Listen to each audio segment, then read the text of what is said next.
Bob Odenkirk has been slowly starting to become a household name since his popularity spiked in the early 2000s and early 2010s. He's been in many great projects and has been in the public eye for quite some time, but that doesn't mean that there aren't any facts about him that even the biggest fans didn't know. And that's why in today's video, we're going to be going over some of those facts. Stick around because you're not going to want to miss a single second of this video. First up, he has 2 Emmys to his name, but neither are for acting. Bob Odenkirk revived his career with quite possibly the best performance of any of the amazingly talented actors that made up the cast for Breaking Bad, one of the best TV shows of all time, which means that nobody would be surprised if I said that Bob Odenkirk actually owned 2 Emmys, right? People would just assume that he won them thanks to his stellar performance as Saul Goodman in either Breaking Bad or Better Call Saul. And honestly, that would be far from a ridiculous assumption. I mean, if the original 2018 version of Justice League can win an Oscar for anything is possible, right? Well, fans that assume that Odenkirk got his Emmys from acting would actually be wrong, because he got his Emmys from doing something completely different. Before Odenkirk became the suave and hilarious actor that he is known to be, he was a very talented comedic writer, and he got a gig working on a little-known show called Saturday Night Live. Ever heard of it? Anyway, Odenkirk crushed his gig with NBC and even earned an Emmy for his hilarious sketch writing. After his time with SNL, Odenkirk began writing for the just as famous and uber popular The Ben Stiller Show. While I'm obviously kidding and that show was not nearly as successful or long-lasting as SNL, it did allow Odenkirk to continue writing for sketch comedy shows and allowed him to earn yet another Emmy for his hilarious writing. It's honestly funny to think about Odenkirk's career and see that his biggest accomplishments, or at least awards-wise, doesn't even come from what is considered to be his best work.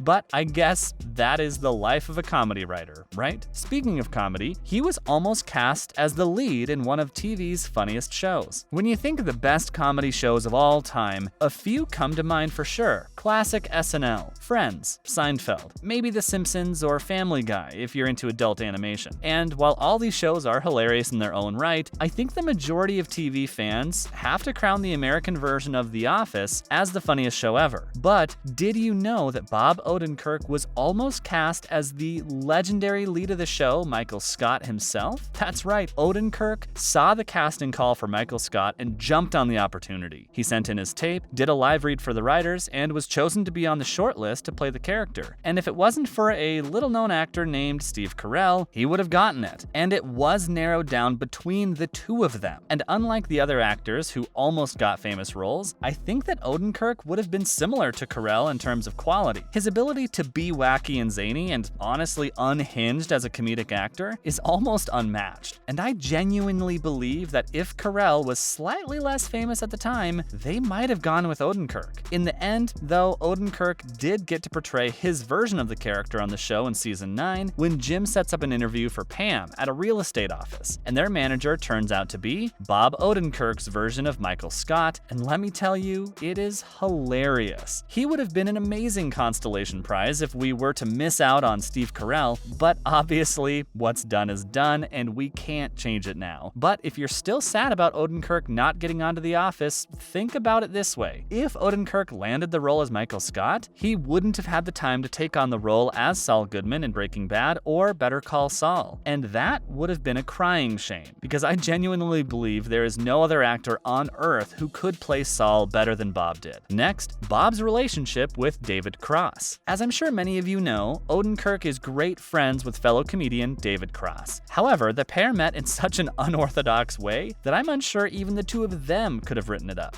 David Cross was living as a stand-up comic in LA when one lazy afternoon he asked his friends and fellow comic Janeane Garofalo if she happened to know anyone in the area that played basketball and would be willing to play with him that afternoon to kill some time before his show. Garofalo racked her brain and she remembered her friend who wrote for SNL and played basketball and lived in LA. Turns out that friend was none other than Bob Odenkirk. So Garofalo called up Odenkirk and told him that a fellow comedian is trying to pass the time and play some hoops, and was wondering if he wanted to join him. Garofalo then took Cross to Odenkirk's house in LA, only to get an answer nobody was expecting. Like any great friendship that ends lasting over 30 years, Odenkirk turned down the offer and said he didn't want to play with Cross. Cross was a bit taken back, assuming that a comedian would want to meet up and hang out together and even pick each other's brains, but instead, Odenkirk refused the offer and kicked off their relationship on a very weird note. The pair didn't end up becoming friends until years later, and they became such good friends so fast that they ended up creating and developing a comedic sketch show together titled Mr. Show with Bob and David. The show ran on HBO for more than 3 years, up until it was canceled in 1998. The show did see some big names appear on it during its heyday, like Jack Black and Sarah Silverman, but they unfortunately could not save the show from cancellation. But it was ultimately all for the best, as it allowed the two of them to move on to bigger and better things. Up next, Odenkirk knew nothing about the show that arguably kickstarted his almost dead career. While Bob Odenkirk was far from a nobody prior to his role as Saul Goodman, he was far from a huge household name either. And before he got his big break, it looked like Odenkirk was going to be a he's that guy in insert movie name kind of actor for the remainder of his career. In fact, throughout the early 2000s, Odenkirk was bouncing between cameos, being unable to land a big acting gig. He was on How I Met Your Mother, Arrested Development, Everybody Loves Raymond, Curb Your Enthusiasm, and many other shows at the time, but was struggling to land a big acting role. He also directed a film in 2006 called Let's Go to Prison. It starred Dax Shepard, Will Arnett, and Chi McBride. The film bombed at the box office and got destroyed by critics, earning a 15% on Rotten Tomatoes. It appeared that his career in acting was wrapping up until he got his big break on Breaking Bad. He finally got his big break as Saul Goodman, and it re-energized his career to the point of superstardom like nothing else could have. I mean, it's considered to be one of the best, if not the best show ever. So how could it not, right? Well, Bob Odenkirk actually had to take everyone else's word on the fact that the show was good because he didn't watch the show until season 3. That's right, one of the stars of TV's best shows didn't even watch it himself. You could argue that it's because actors don't like to watch their own work, but the show was on before he got a part on it, and when he went to audition, you would think he would have at least had started the show, right? Just to see what all the fuss was about? Well, he did no such thing and went into the audition completely blind. Some fans believe it almost serves as method acting because Saul and Bob both were faking their way through knowing what they were doing by using their suave nature and deceitful vocabulary to seem like they were much more knowledgeable than they really were. But I think it was just Bob not caring and doing what he does best, which is act and make people laugh. Either way, it did allow for him to become one of the best characters in the Breaking Bad franchise, allowing for his character to get a prequel spin-off show. So I guess that isn't too bad for a guy who literally has no idea what's going on most of the time on set. That's all we have for you guys today on the channel. Thank you all so much for watching, and we'll see you all in the next video.